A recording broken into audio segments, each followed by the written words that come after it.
the moment that changed everything. The night was quiet over Delhi, but inside the packed auditorium, tension hung thick in the air like an unspoken truth, heavy and expectant. The hall was filled with world leaders, students, journalists, and curious citizens, all gathered for a global youth forum where young minds would speak before the most powerful figures on earth. Banners of unity and kindness lined the walls, but beneath the surface, everyone knew that this was more than a ceremony. It was a stage for pride, influence, and ideology. At the center of it all sat SundarPichai, his calm face masking a storm of emotions. Beside him, his wife Lakshmi gripped his hand gently, her eyes occasionally drifting toward their teenage son, Kiran, seated nervously near the backstage curtain. The event's organizers had planned a series of short speeches from young leaders around the world, culminating in a spontaneous Q&A session with two of the most formidable figures of modern politics, Modi and Trump. It was supposed to be a moment of inspiration, a showcase of how future generations would carry forward messages of respect and understanding. But Sundar had noticed something different over the last few days. Subtle hints from backstage staff, whispers in political corridors, and even the rehearsed questions suggested that some leaders intended to turn this event into a subtle display of power, a stage to remind the youth that their ideals still bowed to realpolitik. Sundar had not shared these worries with Kiran. He didn't want to burden his son's heart before his big moment. Yet deep inside, a father's instinct told him that something extraordinary was about to happen. As the program unfolded, speaker after speaker shared their dreams, stories of kindness, resilience, and unity. Applause rose like waves, but the real storm brewed when Modi took the stage. With his trademark confidence, he addressed the crowd, blending charm with subtle challenges. He spoke of strength, heritage, and the importance of respect. But it was respect with conditions, respect for those who belonged to a certain vision of the world. Then Trump followed, his presence commanding attention, his words sharp and deliberate. He questioned global cooperation, mocked the idea of endless kindness, and emphasized strength as the only language nations understood. The audience shifted uneasily. Some clapped, some frowned. Then, unexpectedly, the moderator announced, "Our final youth speaker will now address the stage. Please welcome Kiran Pichai." The spotlight swung to the side of the stage, and for a brief moment the boy froze. His heart pounded in his chest like a drum of destiny. He had practiced his speech 100 times, perfecting every line about respect and kindness, drawing from his parents' values and his own experiences of seeing both cruelty and compassion in the world. He wasn't a politician, he wasn't a celebrity. He was simply a young man who believed that kindness wasn't weakness. It was strength in disguise. As he stepped forward, Sundar's breath caught in his throat. Lakshmi's eyes glistened.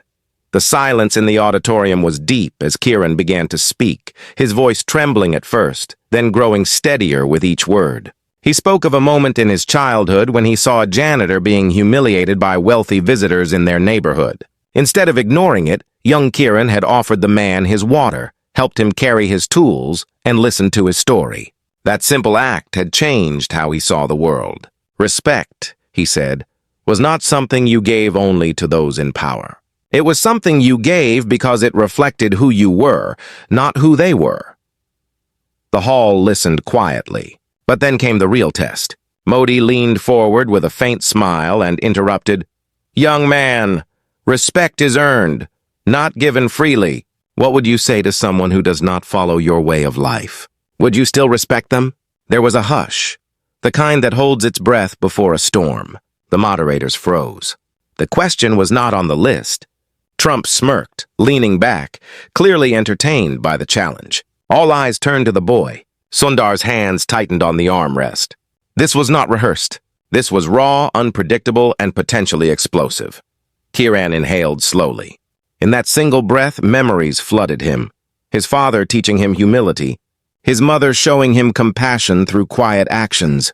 The janitor's eyes filled with gratitude. The small acts of kindness that shaped his heart. And then, with a calmness that surprised even himself, he replied, "Sir," he began softly, If I wait for someone to be like me before I respect them, then my respect is no longer real. It becomes a transaction.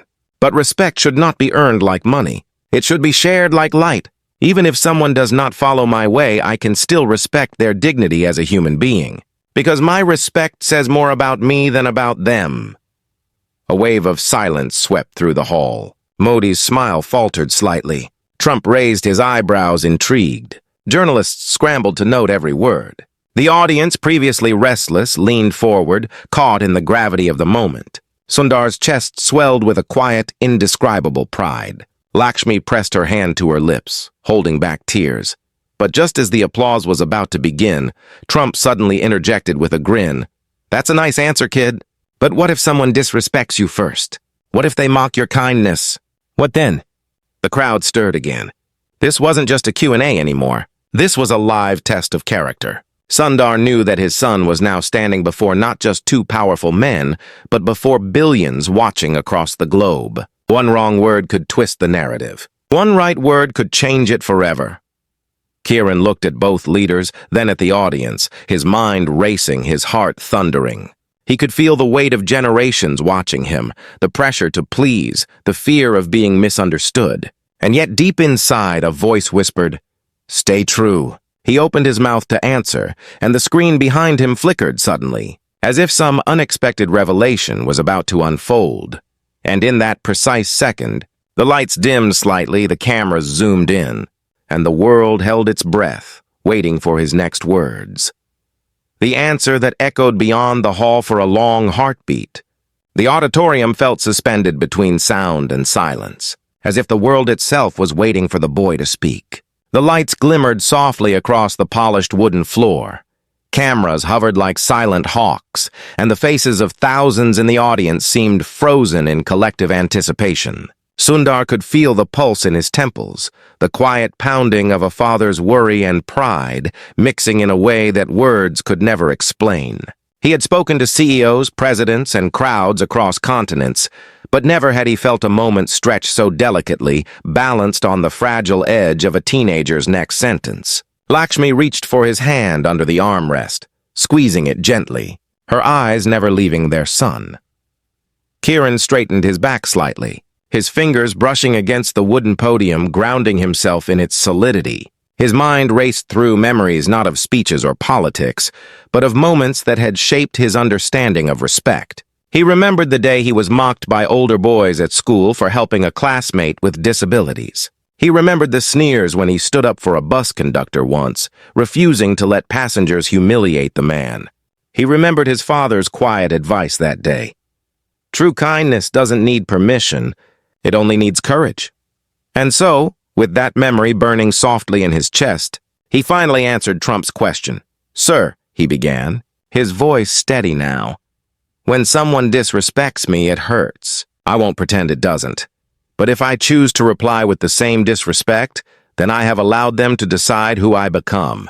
I would rather let my response remind them what respect looks like, even if they have forgotten it." The words rolled through the hall like a soft but undeniable wave. They were not loud, not rehearsed, but they carried a weight far greater than their simplicity. The audience reacted not with immediate applause, but with silence. The kind that happens when something unexpectedly true hits the heart before the ears can catch up. Modi blinked, his expression briefly softening, and Trump tilted his head, intrigued but not dismissive.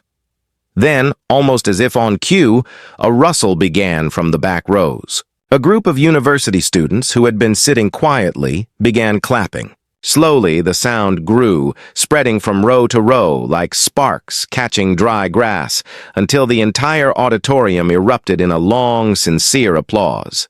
The journalists abandoned their restrained professionalism, scribbling furiously while simultaneously capturing every second on their devices. World leaders shifted in their seats, some nodding thoughtfully, others whispering among themselves. Sundar leaned back, exhaling slowly. His heart was still pounding, but now it was filled with a different rhythm, one of awe. He had always known his son to be kind and observant, but this was something else entirely. This was strength wrapped in gentleness, wisdom speaking without a microphone. Lakshmi's eyes glistened as tears finally escaped, sliding down her cheeks silently. But the moment didn't end there. After the applause subsided, the moderator invited the two leaders to respond briefly to Kiran's words. Modi offered a diplomatic smile, acknowledging the boy's maturity and saying, "Perhaps we can all learn from the young?" His tone carried a mix of respect and caution, as if recognizing that a seed had been planted in the middle of a field he thought he controlled. Trump, however, leaned forward with a grin that was both playful and testing. "Kid," he said, pointing casually at Kiran, "that was impressive. But let me ask you one more thing. What happens when kindness doesn't work? What if you keep showing respect and the other side keeps stepping on you?" The hall stirred again. Sundar's stomach tightened. This was a classic trap, turning idealism into naivete in front of millions.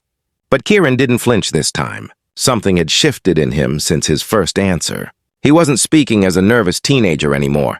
He was speaking as someone who had found clarity in the fire of unexpected questions.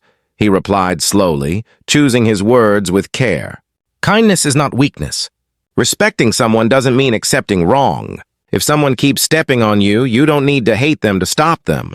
You just need to stand up without losing who you are. Strength without hatred lasts longer than power built on fear."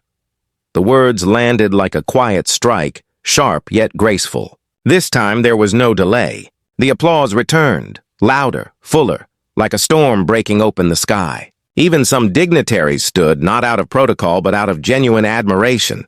For a moment, the usual hierarchy of the hall, where leaders commanded and youth followed, flipped on its head. A teenager had not just answered questions. He had shifted the emotional axis of the room.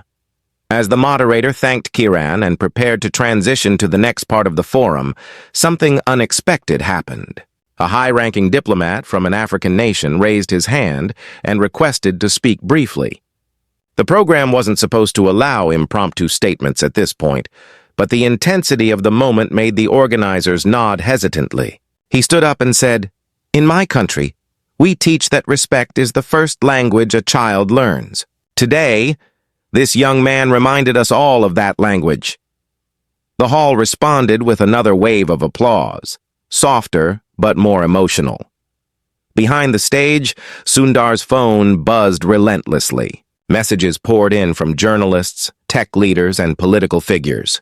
Hashtags with Kiran's name began trending globally within minutes. People who had tuned in for a routine youth forum were now flooding social media with clips of his responses, quoting his lines as if they had been crafted by seasoned philosophers.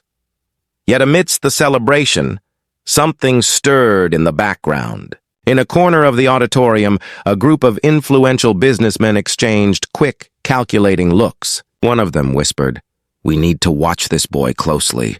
His words are moving people." Another responded, "And people who move hearts can move nations." As Kiran stepped off the stage, greeted by warm smiles and teary eyes, he had no idea that his words had reached far beyond the walls of that hall. They had entered rooms he didn't even know existed. And somewhere in the shadows of power, plans began to form. The whispers behind closed doors, when the forum finally ended that evening, the sky above Delhi was painted with deep shades of orange and violet, the kind that only appear at the moment between day and night, when everything seems to hold its breath before the world changes shape. Outside the auditorium, crowds lingered long after the official program had concluded, buzzing with the electricity of what they had witnessed. Reporters swarmed like bees around Sundar and his family, microphones and cameras thrust forward, eager to catch a soundbite from the boy whose words had silenced two of the world's most powerful men. Kiran, overwhelmed but smiling faintly, stayed close to his parents, his modesty making his sudden fame feel almost unreal. Inside the hall, however, the atmosphere had shifted into something quieter and more calculated. The applause had faded, but the weight of Kiran's answers lingered in every corner. Politicians whispered in tight circles. Analysts reviewed transcripts on their tablets, and advisors exchanged looks that carried more strategy than admiration. A ripple had started, and many were already calculating where it would lead. In a secluded conference room behind the main stage, a small group of influential businessmen and political strategists gathered in hushed tones. They were not moved by emotion, nor by the purity of Kiran's ideals. They were interested in influence, in the sudden magnetic attention this boy had attracted. One man, a tall figure with sharp features and a tailored suit, leaned over the table and said quietly, "He's young, but he just turned a global stage into his own classroom. People are quoting him like he's a moral authority. Do you know what that means in the current climate?" Another man nodded slowly. "It means he's unpredictable, and unpredictable voices can shift public sentiment faster than entire campaigns." They discussed potential ways to involve, guide, or even manipulate the narrative surrounding him. One suggested offering scholarships and opportunities to gently pull him toward their side. Another whispered about creating public debates to challenge him, to test his resolve and shape his image early.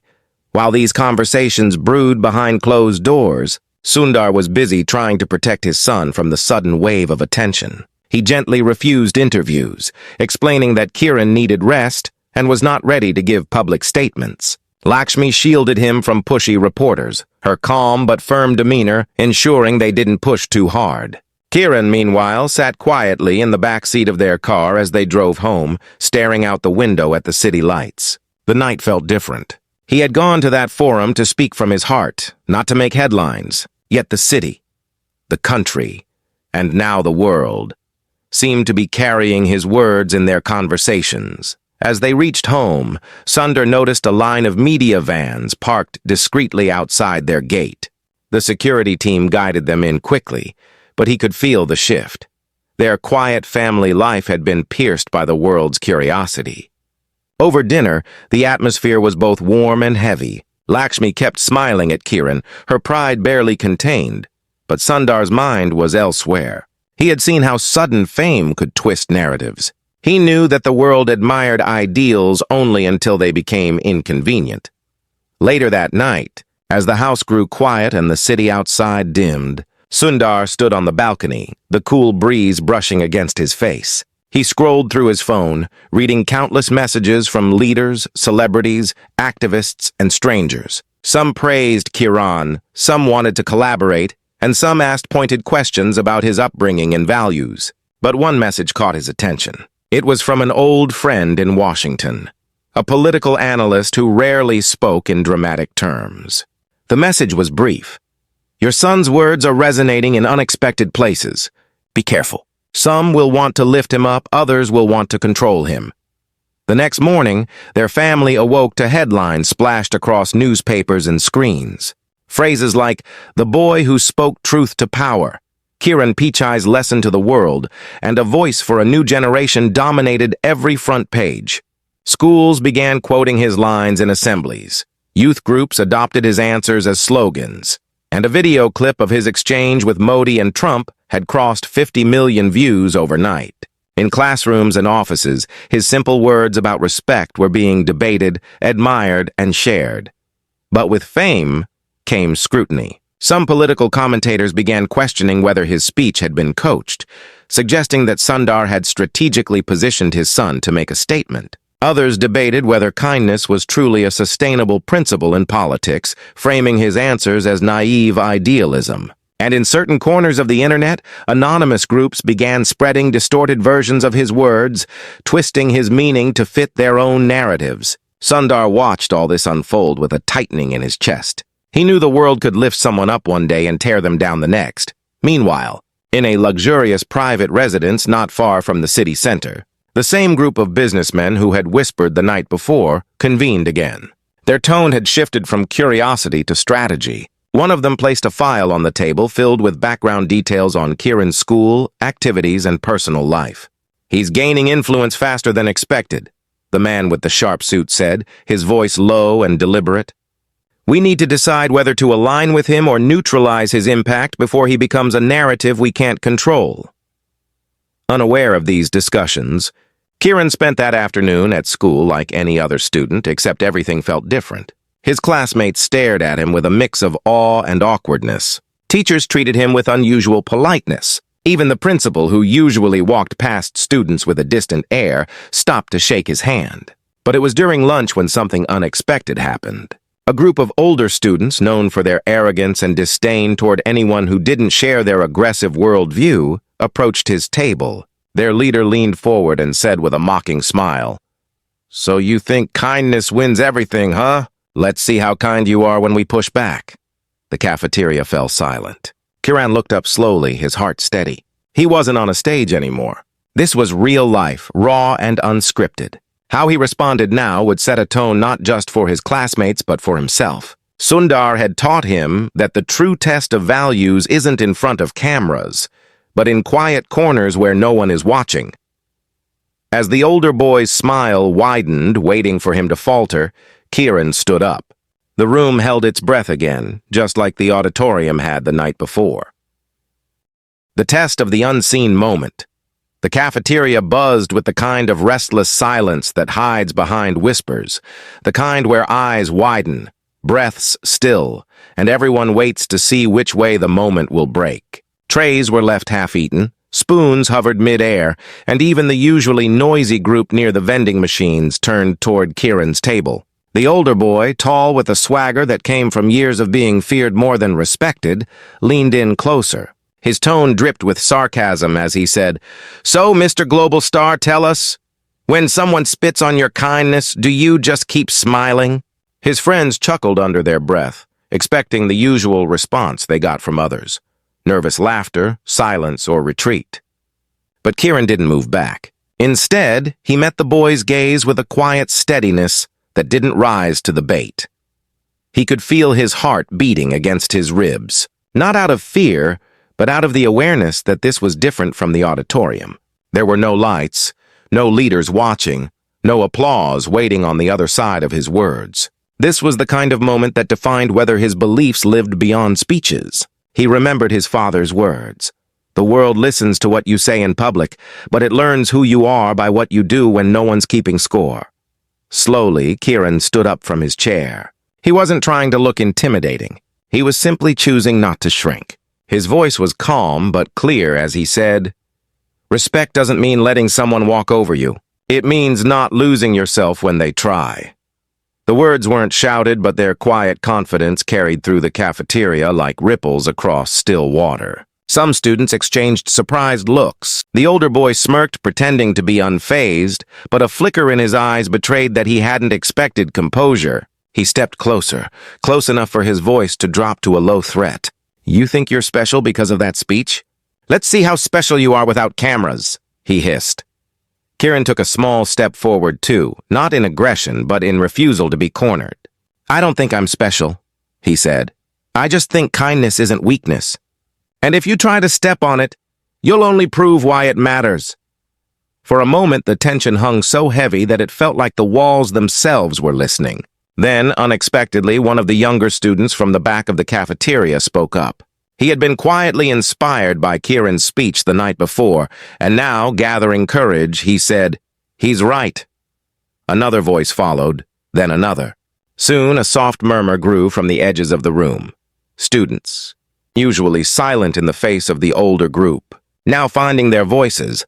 The older boy looked around, realizing that the power of his intimidation relied on silence, and silence was cracking. His friends exchanged uncertain glances. He muttered something under his breath and backed away slowly, masking his retreat with a sarcastic laugh. "Whatever, hero." But as he walked off, it was clear that something had shifted. It wasn't a dramatic victory. No one cheered. But the cafeteria exhaled collectively. Kiran sat back down, not triumphant, just thoughtful. He hadn't humiliated anyone. He had held his ground without losing himself, and that mattered more to him than any applause. Later that afternoon, as the school day ended, Kiran was called to the principal's office. He assumed it was related to the cafeteria incident. But when he entered, he found not just the principal, but two unfamiliar men in formal suits waiting inside. Their polished shoes, clipped voices, and the subtle air of authority made it clear they weren't school officials. The principal smiled nervously and said, "Kiran, these gentlemen would like to speak with you briefly. They're representatives from an international youth foundation." The men introduced themselves politely, praising his performance at the forum and offering what sounded like a golden opportunity, a fully funded invitation to join a global youth council that influenced humanitarian policies across several nations. Their words were smooth, practiced, and flattering. They spoke of leadership, of potential, of how young voices like his could shape the future. But something about the way their eyes assessed him, measured, almost strategic, made Kiran feel uneasy. When he returned home that evening, Sundar and Lakshmi listened carefully as he explained the meeting. Sundar's brow furrowed slightly. He knew of that foundation, or at least of the circles that often used such groups to groom young influencers. He didn't want to discourage his son's growth, but he also recognized that power often came wrapped in ribbons that hid their strings. "We'll look into it together," Sundar said gently, placing a reassuring hand on his son's shoulder. "Opportunities are good, but understanding who's offering them is better." As the family sat down for dinner, Sundar received a call from a journalist friend who usually didn't call without reason. The voice on the other end was urgent but calm. "Sundar, you need to be aware," he said. "There's talk in certain political circles. Some are praising your son's answers as a symbol of moral clarity. Others are quietly debating how to manage the narrative before it gets bigger. They're watching him closely now, especially after today's video reached 100 million views." Lakshmi glanced at Sundar as he ended the call. They didn't need to speak. The understanding was shared in their eyes. Their son wasn't just a teenager who gave a good speech anymore. He had unknowingly stepped into a current far stronger than he realized. Meanwhile, in a sleek, dimly lit boardroom in another part of the city, the group of businessmen met once more. This time, they had dossiers spread out on the table, timelines and strategy drafts. "The Youth Foundation approached him today," one said. "Exactly as expected," another replied, tapping his pen. "The world loves a clean symbol, but symbols can be guided or shattered." Their plan was no longer vague whispers. It was beginning to take shape. And as Kiran prepared for bed that night, tired from the emotional weight of the day, he looked out his window at the quiet street below, unaware that the world outside was slowly drawing him into a story far larger than the one he had set out to tell. The weight of the rising tide, the following days unfolded with a speed that neither Sundar nor Kiran had anticipated. Like a river swelling silently before anyone notices, the banks are close to overflowing. What had begun as a single moment of sincerity on stage had now grown into a storm of attention that touched nearly every corner of their lives. Invitations from international forums, interviews from major news outlets, requests for endorsements from charitable organizations, and even subtle approaches from political parties began arriving one after another, piling up like letters at the door of someone who never expected to become the center of the world's gaze. Each morning, their once quiet home was now lined with journalists outside the gate, their cameras waiting like patient predators for a glimpse of the young boy whose words had shaken global leaders. Inside, Sundar tried to maintain a sense of calm, arranging his meetings, setting boundaries with media, and protecting his son's routine. Lakshmi took extra care to keep their family dinners warm and ordinary, refusing to let the outside world steal away their small moments of togetherness. But even with their efforts, they could feel the walls shifting. The air held a kind of weight, an invisible pressure that came not from malice, but from expectation. Everyone wanted something from Kiran. Some wanted inspiration, some wanted alignment, and some wanted control. At school, the atmosphere had changed as well. Classmates who once ignored him now hung on to his every word. Teachers treated him like a representative of something larger than himself. Some students admired him genuinely, while others resented the attention, whispering that he was only popular because of his father. The older boy from the cafeteria incident kept his distance, but his eyes often lingered on Kiran with a complicated mix of curiosity and challenge, as if he couldn't decide whether to follow him or confront him again. One afternoon, during a quiet walk through the school garden, Kiran sat on a bench alone, watching leaves fall lazily from the trees. His mind was crowded with questions he had never had to face before. He loved speaking about respect and kindness because they were part of who he was, not because he wanted to be a symbol.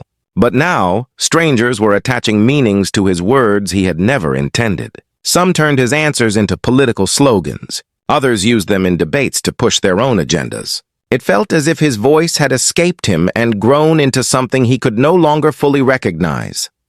As he sat in thought, His teacher, a kind woman who had known him since his first year, joined him on the bench.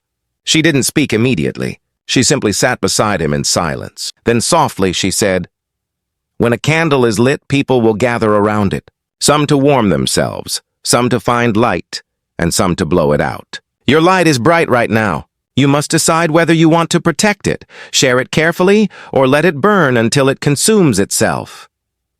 Her words lingered long after she left, settling into his heart like seeds that would sprout later. That evening, Sundar received a formal letter from the Global Youth Council. They wanted Kiran to travel to Geneva to deliver a keynote speech at a summit attended by diplomats, activists, and corporate leaders. It was a once-in-a-lifetime platform for someone his age. But Sundar's instincts told him that this was no simple invitation. The timing, the speed, and the strategic placement of the offer were too perfect to be mere coincidence. He sat with Lakshmi in their study late into the night, discussing every angle. They didn't want to deny Kiran the chance to grow, but they also didn't want to let him be swept into a current where powerful hands pulled unseen strings. As they debated, a message came through from an encrypted channel Sundar rarely used anymore, one he had kept for quiet communications with trusted contacts from his earlier years in international discussions. The message read, "Some are preparing to challenge your son at the summit. They want to corner him, to test whether his words hold up under political pressure. This won't be a youth event. It will be a stage where real powers measure him." Sundar stared at the screen in silence for a long moment before replying with a simple, "Thank you." The next day, as the family gathered around the breakfast table, Sundar gently explained the situation to Kiran. The boy listened quietly, his fingers resting on his glass of milk, his expression thoughtful but not fearful. When his father finished, he asked softly, "Do you want me to say no?" Sundar shook his head slowly. "It's not about what I want, Kiran. It's about whether you're ready to walk into a place where people may not clap for your kindness, but try to break it." Lakshmi added gently, "If you go, don't try to be perfect. Just be honest. The world can argue with strategies, but not with truth spoken from the heart." Kiran nodded slowly. Something inside him was shifting. The boy who once stood nervously behind a curtain was now aware that his words carried ripples that reached far beyond what he could see. But he wasn't intoxicated by the attention. If anything, he felt humbled and slightly burdened by it. Later that day, he sat at his desk, preparing his thoughts for the summit. He didn't write a polished speech. Instead, he wrote fragments, memories, lessons from his parents, stories of small acts of kindness he had witnessed. He didn't want to speak like a politician. He wanted to speak like a person. Far away, in a private conference room, the same businessmen who had watched his rise were now finalizing their plan. Their eyes were on the Geneva summit. "It's the perfect stage," one of them said. "Either we integrate him into our narrative or we dismantle his influence publicly. If he slips even slightly, the world will turn on him as fast as it lifted him." They discussed which delegates would question him, how to frame traps in the form of kind words, and how to push him toward statements they could later use. As the plane tickets arrived and preparations began, Kiran stood on the balcony one evening, looking at the distant horizon. The air was cool and the city lights shimmered faintly below. For the first time, he truly felt the weight of what he was about to step into. Not as a boy giving a speech, but as a voice that people would either embrace, challenge, or attempt to reshape. And though his heart trembled slightly, there was also a quiet flame inside him that refused to flicker out. The world was no longer just watching him. It was preparing to test him. The summit of quiet storms. The day of the Geneva summit arrived beneath a sky so clear it seemed almost deliberate, as if the world wanted no distraction from what was about to unfold inside the towering glass building that housed the event. Flags from dozens of countries lined the broad entrance, fluttering lightly in the morning breeze, and cameras were positioned like sentinels, ready to capture every step and word that would ripple through global conversations. Inside, the atmosphere was polished and formal, but beneath the surface lay currents of quiet competition. Every seat held someone important: diplomats, corporate figures, activists, and strategists who had come not just to listen, but to measure, to interpret, and to decide how this young voice fit into their vast calculations. Kiran arrived with Sundar and Lakshmi at his side. He wore a simple suit, nothing extravagant, but his calm demeanor drew as much attention as if he had walked in with a spotlight. Journalists called his name.